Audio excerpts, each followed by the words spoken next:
কোথাও যদি কোনো অনাকাঙ্ক্ষিত কোনো ঘটনা ঘটে থাকে, অন্তর্বর্তীকালীন সরকার আছে, তাদেরকে বলবো সঠিক সুষ্ঠু তদন্ত করুন, সঠিক সুষ্ঠু তদন্ত করুন। সেই তদন্তে যদি বিএনপির কোনো ভূমিকা থাকে সঠিক তদন্ত করার জন্য আমরা সহযোগিতা করব, সাহায্য করব। কিন্তু অবশ্যই ঘটনার সঠিক তদন্ত হতে হবে, সঠিক তদন্ত অনুযায়ী দেশের আইন অনুযায়ী বিচার হতে হবে। যদি কোথাও কোনো বিভেদ কোনো সমস্যা হয়ে থাকে, আমাদের পক্ষ থেকে পরিষ্কার কথা, আমরা দেশে শান্তি চাই। মুসলমান, হিন্দু, খ্রিস্টান, বৌদ্ধ সকলকে নিয়ে আমরা শান্তিতে বসবাস করতে চাই এই দেশে। ৭১ সালে যখন দেশ স্বাধীনতার যুদ্ধ হয়েছিল, তখন আমরা যখন যুদ্ধে ঝাঁপিয়ে পড়েছিলেন, মুক্তিযোদ্ধারা যখন যুদ্ধে ঝাঁপিয়ে পড়েছিলেন, তখন আমরা কেউ দেখিনি কার কোন ধর্ম।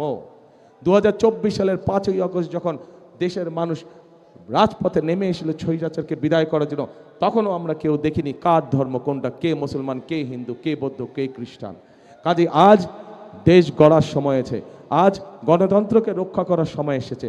আজ আমরা ধর্ম দেখতে চাই না, আমরা দেখব ভোটার, আমরা দেখব মানুষ, আমরা দেখব সে বাংলাদেশি, তার সবচেয়ে বড় পরিচয় সে বাংলাদেশি, তার সবচেয়ে বড় পরিচয় সে গণতন্ত্রে বিশ্বাসী, শান্তিতে বিশ্বাসী।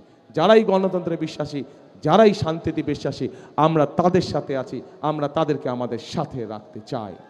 প্রিয় ভাই বোনেরা, প্রিয় ভাই বোনেরা, বিগত ১৬ বছর আমরা কয়েকটি তথাকথিত নির্বাচন দেখেছি, নিশিরাতের নির্বাচন দেখেছি, আমিডামির নির্বাচন দেখেছি, গায়েবী নির্বাচন দেখেছি।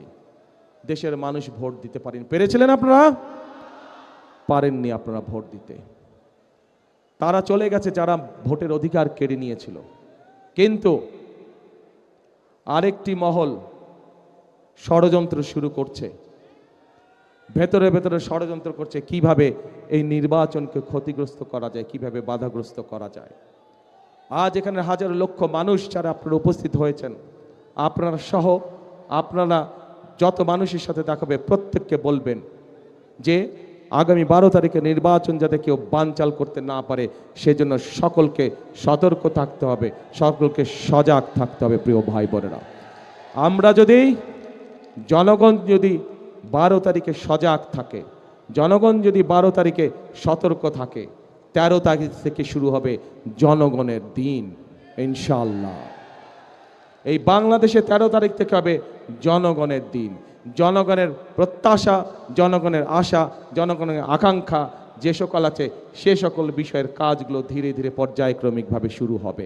বেকারদের কর্মসংস্থানের সমস্যার সমাধানের কাজ শুরু হবে, মা বোনদের ফ্যামিলি কার্ডের কাজ শুরু হবে, কৃষক ভাইদের কৃষক কার্ডের কাজ শুরু হবে, বেকারদের কর্মসংস্থানের কাজ শুরু হবে, আমাদের তিস্তায় পদ্মা ব্যারাজের কাজ আমরা শুরু করব, বরেন্দ্র প্রকল্পের কাজ আমরা শুরু করব, ১০,০০০ টাকা পর্যন্ত কৃষি লোন মৌকুফের কাজ আমরা শুরু করব।